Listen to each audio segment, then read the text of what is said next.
നമസ്കാരം. അഹമ്മദാബാദിൽ ഇന്ന് അപകടത്തിൽപ്പെട്ട വിമാനം ബോയിങ്ങിൻ്റെ അഭിമാനമായിട്ടുള്ള ഒരു വിമാന മോഡലാണ്. ബോയിങ് 787 ഡ്രീം ലൈനർ എന്നാണ് അതിൻ്റെ പേര്. ഇത് 2011 ബോയിങ് ആദ്യമായിട്ട് അവതരിപ്പിച്ചത്, പുറത്തിറക്കിയത്.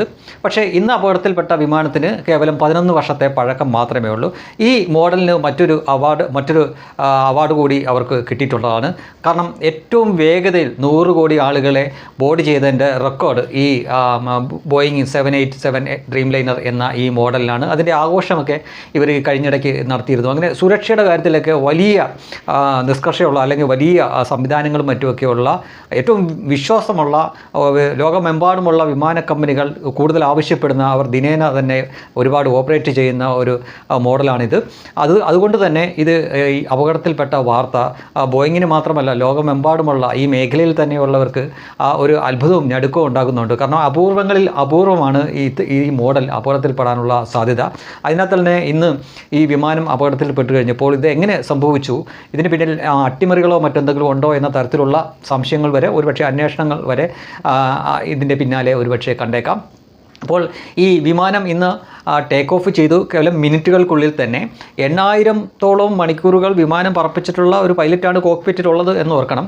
അദ്ദേഹത്തിൻ്റേതായിട്ട് ഒരു സന്ദേശം ഈ എയർ ട്രാഫിക് കൺട്രോൾ ടവറിലേക്ക് ചെല്ലുന്നത് നോ ത്രസ്റ്റ് നോ ലിഫ്റ്റ് എന്ന 2 വാക്കുകളാണ്. അതായത് 2 എഞ്ചിനുണ്ട് ഈ വിമാനങ്ങൾക്ക്. ഈ വിമാനത്തിന് അത് സമ്പൂർണ്ണമായിട്ട് പ്രവർത്തിക്കുന്നില്ല എന്ന തരത്തിലാണ്. പിന്നീട് അദ്ദേഹത്തിന് ഇത്രയും പരിചയസമ്പന്നനായിട്ടുള്ള ഈ പൈലറ്റിന് പോലും അദ്ദേഹത്തിന് ഒന്നും ചെയ്യാൻ പറ്റാത്ത തരത്തിൽ കേവലം നിമിഷങ്ങൾ കൊണ്ട് തന്നെ ഈ ചരട് പൊട്ടിയ പട്ടം പോലെ ഇത് പറന്നു വന്നിട്ട് പിന്നെ അവിടുത്തെ ഒരു മെഡിക്കൽ വിദ്യാർത്ഥികളെല്ലാം താമസിക്കുന്ന ഒരു ഹോസ്റ്റലിൻ്റെ മുകളിലേക്ക് തകർന്ന് വീഴുകയാണ് ചെയ്തത്. ശരിക്കും ഇതിനെപ്പറ്റി ഈ മേഖലയിലുള്ളവർക്ക് തന്നെ അവിശ്വസനീയമായിട്ടുള്ളൊരു വാർത്തയാണ് ഈ ബോയിങ് 787 ഡ്രീം ലൈനർ എന്ന ഈ വിമാനം ഇങ്ങനെ ഈ രീതിയിൽ തകർന്നു വീണു എന്ന അറിവ്.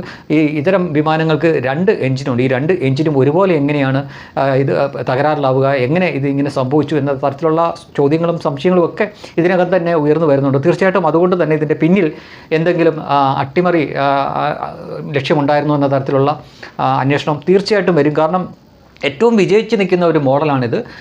അധികം വർഷമായിട്ടില്ല ഈ വിമാനം ഇറങ്ങിയിട്ട്, കേവലം 11 വർഷമേ ഇതിന് പഴക്കമുള്ളൂ എന്ന് പറയുമ്പോൾ തന്നെ മറ്റൊരു കാര്യം കൂടെ ഓർക്കണം. ഇത്തരം വിമാനങ്ങൾക്ക് ഈ മോഡലിന് 30 വർഷത്തേക്ക് എക്സ്പെൻഡഡ് മെയിൻ്റനൻസ് പോലും ആവശ്യമില്ലാത്ത ഒരു മോഡലാണിത്. അത്തരം ഒരു മോഡലാണ് ഇതുപോലെ അപകടത്തിൽപ്പെട്ടിരിക്കുന്നത്. അതും വളരെ വിചിത്രമായിട്ടുള്ള രീതിയിൽ, വളരെ അവിശ്വസനീയമായിട്ടുള്ള ഒരു രീതിയിൽ.